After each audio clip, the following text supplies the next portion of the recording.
আমি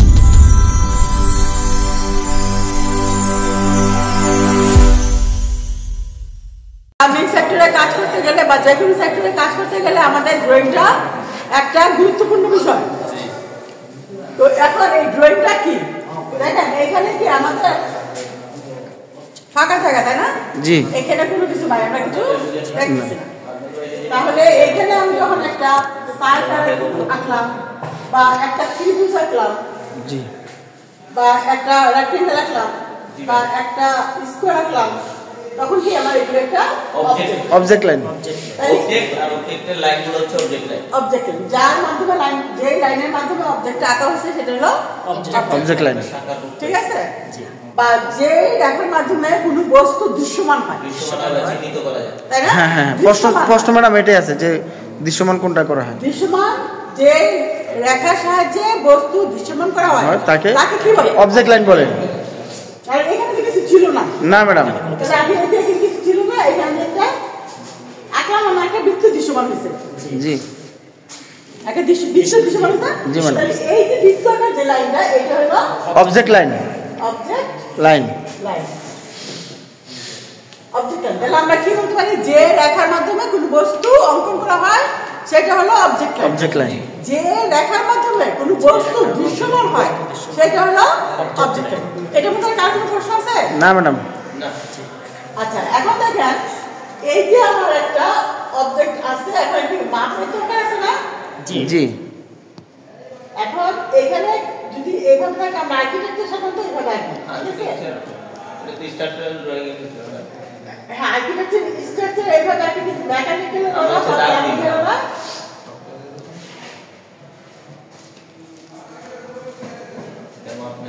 ঠিক আছে?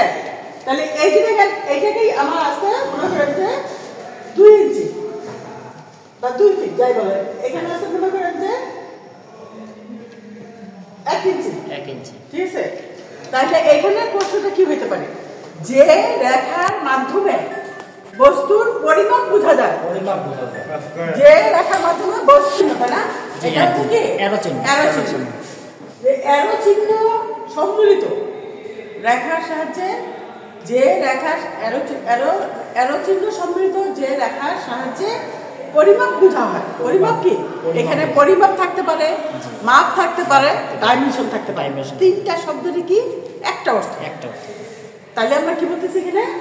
যে অ্যারো চিহ্ন, হ্যাঁ, বা তীর চিহ্ন সম্মিলিত যে রেখার মাধ্যমে বস্তুর বা অবজেক্টের পরিমাপ বোঝা যায়, মাপ বোঝা যায় বা ডাইমেনশন বোঝা যায়, তাকে কি বলে?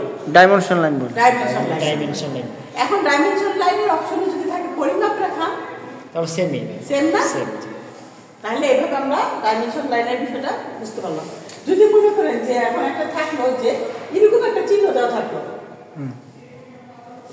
এরকম একটা চিহ্ন দেওয়া থাকলো, এরকম একটা চিহ্ন দেওয়া থাকলো, এরকম একটা চিহ্ন দেওয়া থাকলো, এরকম একটা চিহ্ন দেওয়া থাকলো, এখানে কোনটির মাধ্যমে পরিমাপ বোঝানো হয়?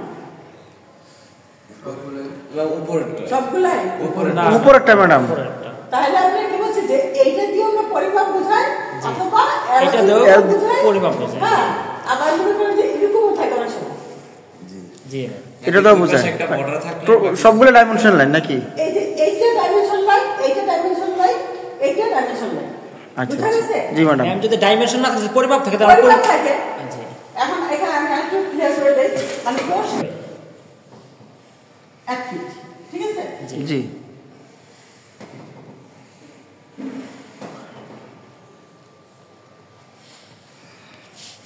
1 ফিট।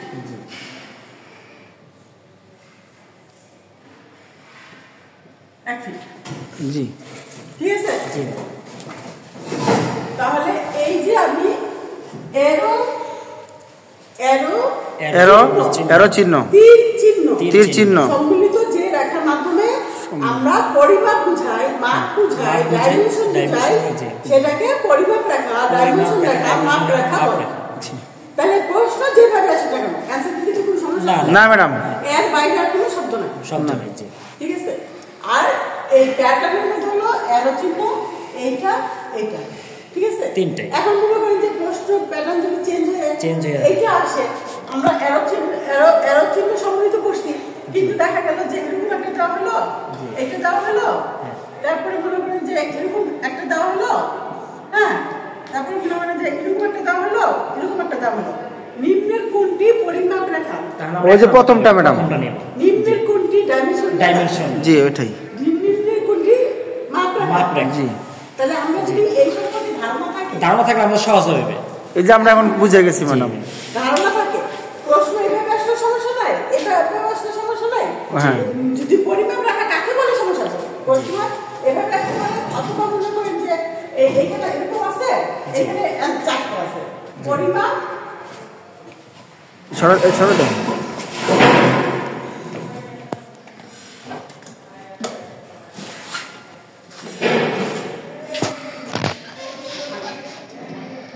পরিমাপ রেখা।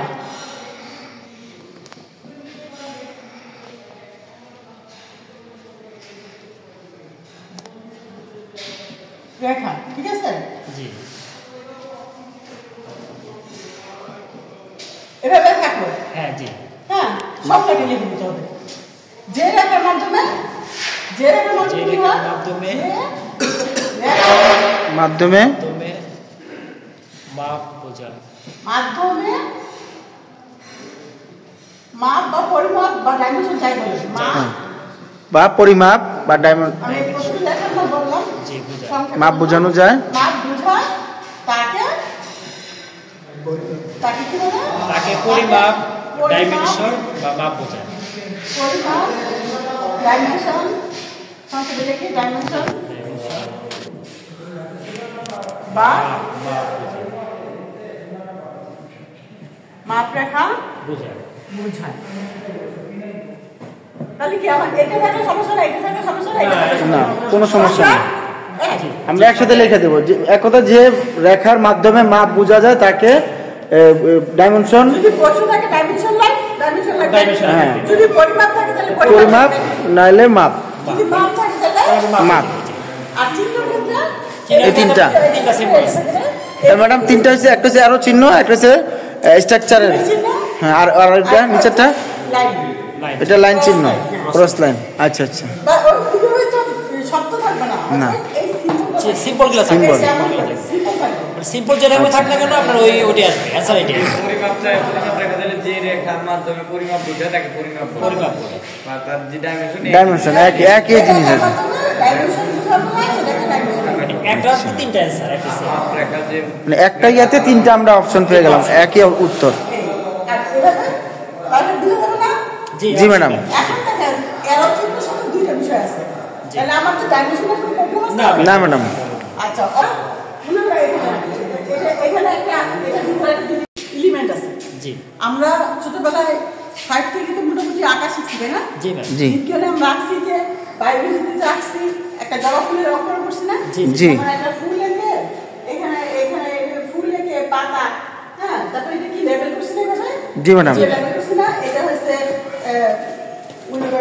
ঢাল, হ্যাঁ, এটা হচ্ছে ঢাল হচ্ছে শাখা ডাল। হ্যাঁ, এটা হচ্ছে মূল শাখা। জি। হ্যাঁ, মূল শাখা এরকম করে মাটি করছি না? তারপর এটা হচ্ছে পাতা, জি। পাতা, এটা হচ্ছে ফুল, মনে পড়ছে? ফুলের পাপড়ি, হ্যাঁ। মনে পড়ছে? জি জি আমরা এরকম মাটি করছি না? জি ম্যাডাম। এই যে তীর চিহ্ন দিয়ে, অ্যারো চিহ্ন, হ্যাঁ। তাহলে এখন দেখেন এই কিছু লিখা লাগবে, মিলাবেন না। আপনি যদি তীর চিহ্ন সম্মিলিত রেখার মাধ্যমে যখন পরিমাপ বোঝানো হয় বা মাপ বোঝানো হয় বা এটা দৈর্ঘ্য প্রস্থ বোঝানো হয়, সেটা হলো পরিমাপ রেখা, তীর সম্মিলিত। তীর সম্বল। আবার যদি বলি তীর সম্মিলিত রেখার মাধ্যমে তথ্য প্রকাশ করা হয়, এখানে তো আমি মাপ বোঝাচ্ছি না, না না তথ্য প্রকাশ করা তথ্য বোঝাচ্ছি। এখানে কিন্তু তীর আছে, ঠিক আছে। জি যদি তথ্য বোঝায় এইটাকে বলা হয় মিডল লাইন। এইটা আমার এখানে একটা আছে, হ্যাঁ, এখানে একটা আছে, আমি এখানে দেখলাম যে স্কয়ার একটা ইয়ে আছে, আয়তক্ষেত্র, আয়তন ক্ষেত্র। আয়তক্ষেত্র এটা হচ্ছে ত্রিভুজ, আর গোলাকার, এটা হচ্ছে গোলাকার বা বৃত্ত। বৃত্ত, এটা হচ্ছে বর্গক্ষেত্র, আয়ত, ত্রিভুজ, বৃত্ত, তাহলে বর্গ। কি আমি এটা তথ্যটা প্রকাশ করছি না? জি। এইটাও তো আমি তীর চিহ্ন দিছি। যেটা তীর চিহ্ন দিছে। খেয়াল করছেন? জি, জি, ওটা তাহলে প্রশ্নটা কি হচ্ছে? তীর চিহ্ন সম্মিলিত। একটা হচ্ছে তীর চিহ্ন চিহ্ন সম্বলিত সম্মিলিত রেখার মাধ্যমে যে যে তথ্য তথ্য প্রকাশের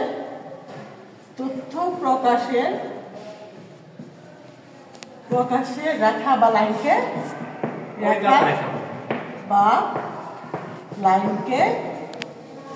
লিডার লাইন বলে। লিডার লাইন বলে। তাহলে কি আছে দেখেন, এখানে তীর চিহ্ন সম্মিলিত রেখার মাধ্যমে তথ্য প্রকাশের, যে শব্দটা থাকতে পারে, যে রেখার মাধ্যমে তথ্য প্রকাশ করা হয় তাকে লিডার লাইন বলে। মানে সম্মিলিত এখানে যদি যে হয় তাহলে হলো প্রকাশের মাধ্যমে, ঠিক আছে? তাহলে তীর চিহ্ন সম্মিলিত রেখার মাধ্যমে তথ্য প্রকাশের রেখা বা লাইনকে লিডার লাইন বলে।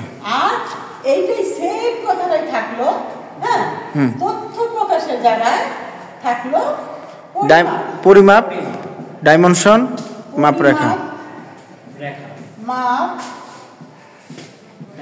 ডাইমেনশন। তাহলে আমাদের মনে রাখতে হবে কি, দুইটাই তীর সম্মিলিত রেখার মাধ্যমে প্রকাশ করা যায়। দুইটাই একটা হচ্ছে পরিমাপ আর একটা হচ্ছে তথ্য। দুইটা। জি ম্যাডাম, অবশ্যই মনে থাকবে। তথ্য আসলে লিডার লাইন, ডাইমেনশন, মাপ, পরিমাপ। তাহলে মোটামুটি দেখেন এখান থেকে আমাদের যে object line, leader line, dimension line, তাই না? এখন যখন মনে করেন যে আরো কিছু লাইন আছে, যেমন এখানে দেখেন এইখান থেকে কলমটা না, জি, এখন এই কলমটা যদি আমি এইভাবে আঁকি, এখানে আমার একটু ছোট আছে, তাই না? ছোট আছে, এখানে একটু ছোট হয়েছে, এরপরে আমার একটু প্রজেকশন হয়ে এইভাবে আসছে কলমটা, তাই না? যখন আমি ক্যাপটা লাগাই ফেললাম, তাহলে এই ভিতরে এই অংশটা আছে না, সমান্তরাল হয়ে যাবে। তাহলে এইখানে কি আমার আরো এরকম একটা অংশ আছে, তারপরে এরকম হয়ে আসে, এরকম হয়ে বড় হয়ে আসে, এইটা আমার কলমটা আছে, হ্যাঁ?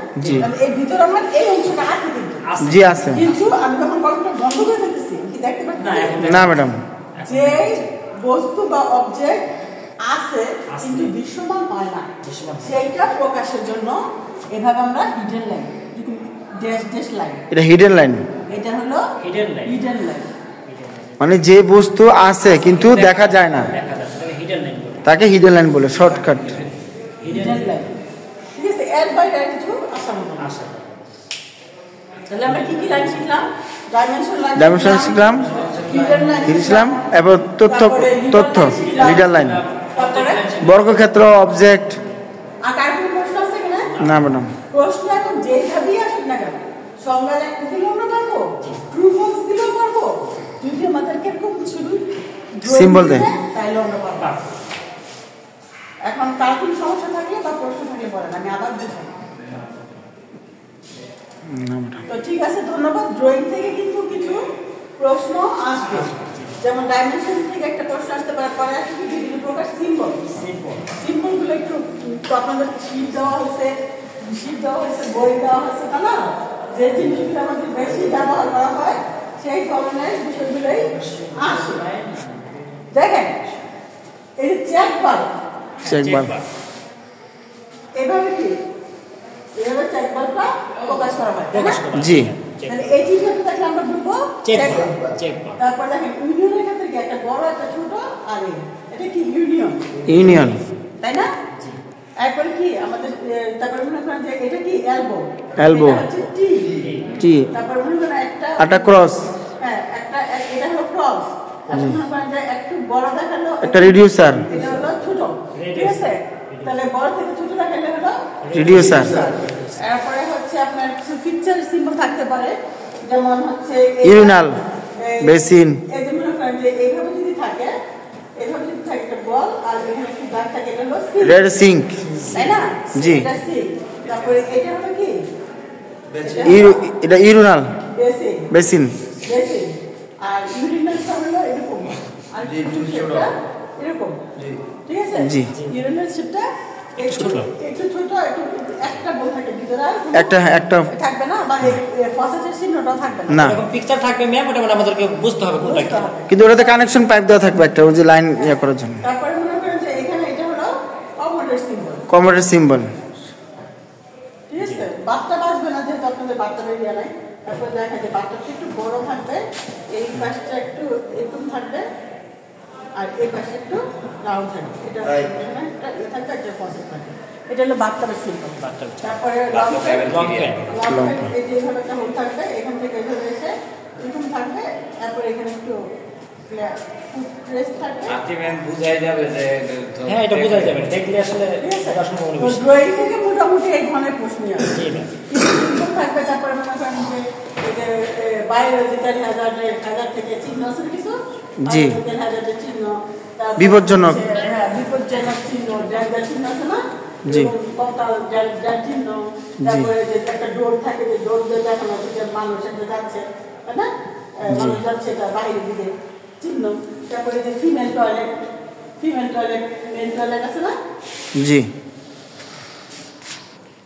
এরকম চিহ্ন থাকে না বুঝি ফিমেল টয়লেটটা কারণ নিচে একটা স্কার্ট এরিয়া থাকে হ্যাঁ আর মেলটা এরকম থাকে তাই না জি এই চিহ্ন এগুলি কিন্তু সব এই ড্রয়িং কথা বোঝা গেছে তাছাড়া আপনাদের এখানে দেখেন এই যে বইটা আছে এই বইটাতে কিন্তু ড্রয়িং একটা চ্যাপ্টারই আছে হ্যাঁ আলাদা একটা চ্যাপ্টারই আছে ড্রয়িং বইটা নিয়ে ভোকাবুলারি থাকে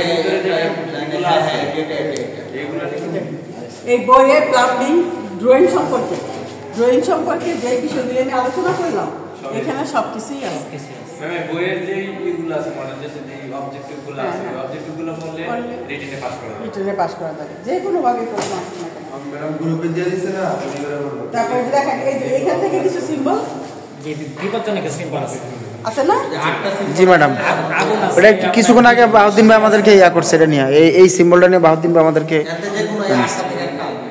ঠিক আছে যেমন এই অ্যাসিডের বেসে আসলে বিপজ্জনক তাহলে এই সিম্বলগুলি দেখলে এই মানে ড্রয়িং রিলেটেড প্রশ্ন থাকবে একটু খেয়াল করেন এই পর্যন্ত যা আলোচনা করা হয়েছে বা অতীতেও যা আলোচনা করা হয়েছে বা আপনাদের হাতে বইটা আছে ঠিক আছে প্রশ্ন যেভাবেই আসুক না কেন এই বইটা একটু যদি ফলো করেন অনুসরণ করেন একটু যদি স্টাডি করেন তাহলে এর বাইরে আমাদের জন্য বড় হয়ে গেছে যে খাতাগুলো আমরা লিখে রাখছি নোটগুলো ওগুলো বই বড় হয় না ভাই আসলে অবজেক্টিভ আলাদা এই যে কিছু পেজ আছে